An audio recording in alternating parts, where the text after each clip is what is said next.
করা হয়েছিল, রিমান্ডে নিয়ে তাদেরকে নির্মমভাবে নির্যাতন করা হয়েছিল। আপনারা দেখেছেন যে আজকে পুলিশের সাবেক এসপি বাবুল আক্তার পিবিআই প্রধানের বিরুদ্ধে আদালতে মামলা করেছে, যেখানে পুলিশের একজন সাবেক এসপি রিমান্ডের নির্যাতন থেকে রক্ষা পায় না, সেখানে আমার আপনার মতন যারা রয়েছে তাদের সাথে কি ধরনের নির্মম আচরণ করা হতে পারে তা নিশ্চয়ই এখান থেকে কিছুটা হলেও অনুমেয়। আপনাদেরকে আমি সেই ভিডিওটা একটু শোনাবো, আপনারা শোনেন যে কলকাতায় কি প্রতিবাদ হচ্ছে।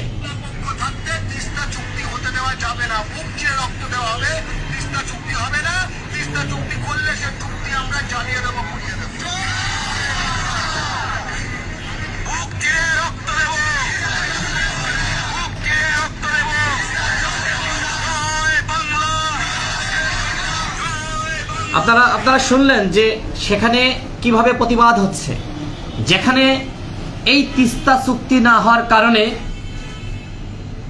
শুকনো মৌসুমে আমাদের উত্তরবঙ্গ সে অঞ্চল শুকিয়ে যায়, কৃষকরা চাষাবাদ করতে পারে না।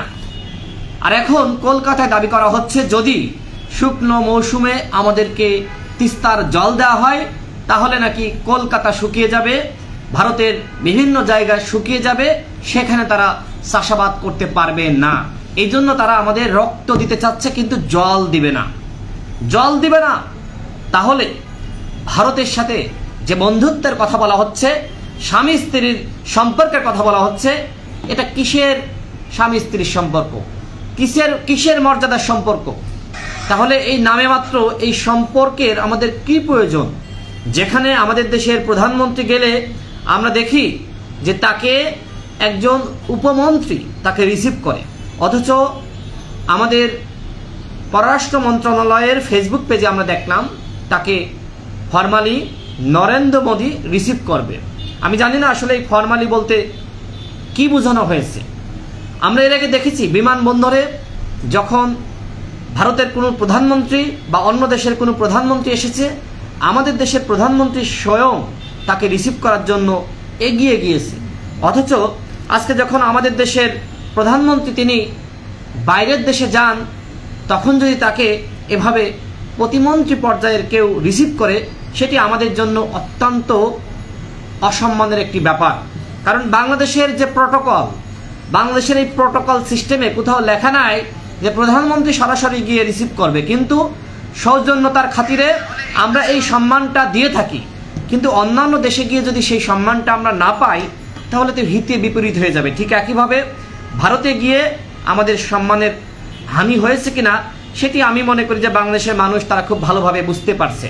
আজকে কলকাতায় প্রতিবাদ হচ্ছে, কারোর উপরে কলকাতার পুলিশ বা ভারতের পুলিশ চড়াও হয়নি, কিন্তু বাংলাদেশে যখন প্রতিবাদ হয় তখন আমাদের উপর চড়া হয়, আমাদের উপর নির্যাতন নিপীড়ন করে।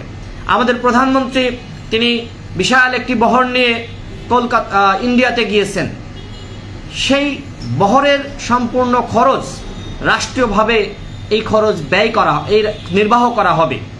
কিন্তু কথা হলো যে সেখানে গিয়ে আমরা কি পেলাম? আজকেও দেখেছেন দিনাজপুর সীমান্তে একজন যুবক হত্যাকাণ্ডের শিকার হয়েছে, নবম শ্রেণীতে পড়াশোনা করে। একজন শিক্ষার্থীকে ভারতের সীমান্তরক্ষী বাহিনী গুলি করে হত্যা করেছে। ওই অঞ্চলের মানুষ তারা আরও অভিযোগ করেছে যে ওই ঘটনার পর থেকে আরেকজন যুবককে খুঁজে পাওয়া যাচ্ছে না। আজকে আমাদের প্রধানমন্ত্রী তিনি রাষ্ট্রীয় খরচে বিশাল একটি বহর নিয়ে তিনি গেলেন ভারতে। তিনি ভারতে থাকা অবস্থায় সীমান্তে আমার দেশের একজন যুবককে হত্যা করা হলো। তাহলে মাননীয় প্রধানমন্ত্রীকে এই লাশ উপহার দেওয়া হলো। আজকে এই হচ্ছে আমাদের বন্ধুত্ব। আপনারা এখনো পর্যন্ত সীমান্তে হত্যা বন্ধ করতে পারলেন না। আপনারা সীমান্তে হত্যা বন্ধের চুক্তি আপনারা ফলপ্রসূ চুক্তি করতে পারলেন না। তাহলে এই বন্ধুত্ব দিয়ে আমাদের কি হবে? এই স্বামী স্ত্রীর সম্পর্ক দিয়ে আমাদের কি হবে? এই রাখি বন্ধনের সম্পর্ক দিয়ে আমাদের কি হবে? এই ধরনের সম্পর্ক আমরা চাই না। আমরা ভারতের সাথে সম্পর্ক চাই, কিন্তু সেই সম্পর্ক হতে হবে মর্যাদার সম্পর্ক, সম্মানের সম্পর্ক। আওয়ামী লীগের পররাষ্ট্রমন্ত্রী তিনি শেখ হাসিনাকে আরেকবার ক্ষমতায় রাখার জন্য হাতে পায়ে ধরছেন ভারত সরকারের। তিনি নিজে এসে বলেছেন, এটা আমাদের বক্তব্য না, তিনি নিজে বাংলাদেশে এসে বলেছেন যে ভারত সরকারকে আমি বলেছি শেখ হাসিনাকে আরেকবার ক্ষমতায় রাখার জন্য। আমরা দেখলাম যতগুলো সমঝোতা স্বাক্ষর হয়েছে তার মধ্যে 6টি যে সমঝোতা, এগুলো আসলে প্রধানমন্ত্রীকে গিয়ে এই স্বাক্ষর করতে হবে, এই সমঝোতা করতে হবে, সেটি আমার কাছে মনে হয়নি। আমার কাছে যেটি মনে হয়েছে, মূলত 2023 সালের শেষের দিকে অথবা 24 সালের শুরুতে যে নির্বাচন, সেই নির্বাচনে আওয়ামী লীগকে যাতে অতীতের মতো একনিষ্ঠভাবে তারা সহায়তা করে, সেই সহায়তার জন্যই, সহায়তার চুক্তির জন্যই মূলত সেখানে গিয়েছে। আমাদের প্রধানমন্ত্রী এর আগে কি বলেছে আপনারা দেখেছেন, আমাদের প্রধানমন্ত্রী বলেছেন ভারতকে যা দিয়েছি আজীবন মনে রাখবে। আমাদেরকে ভারত কি দিয়েছে? আমাদের তিস্তার জল তারা দিতে চায় না, সীমান্তে হত্যা তারা বন্ধ করতে চায় না। তাহলে তারা কি চায়? তারা কি শুধু বাংলাদেশ থেকে নিতে চায়? আপনারা দেখেছেন যে আমাদের মংলা পোর্ট ব্যবহার করার সুযোগ দেওয়া হয়েছে, চট্টগ্রাম বন্দর ব্যবহার করার সুযোগ দেওয়া হয়েছে। আমাদের দেশে যখন মানুষ ইলিশ খাইতে পারে না, ইলিশের দাম যখন আপনার 1.5 থেকে 2 কেজি ওজন, এই ইলিশের দাম যখন 1500 থেকে 2000 টাকা কেজি, এই সাইজের ইলিশের দাম, আর কলকাতায় সেই ইলিশ, বাংলাদেশি ইলিশ, বাংলাদেশ থেকে রপ্তানি করা হয়েছে, সেই ইলিশের দাম কত জানেন? সেই ইলিশের দাম 900 থেকে 1000 টাকা। এই খবর গণমাধ্যমে প্রকাশিত হয়েছে। আপনারা নাগরিক টিভির যে ফেসবুক পেজ আছে সেখানে আপনারা দেখবেন, সেখানে গিয়ে আপনারা ঘুরে আসেন।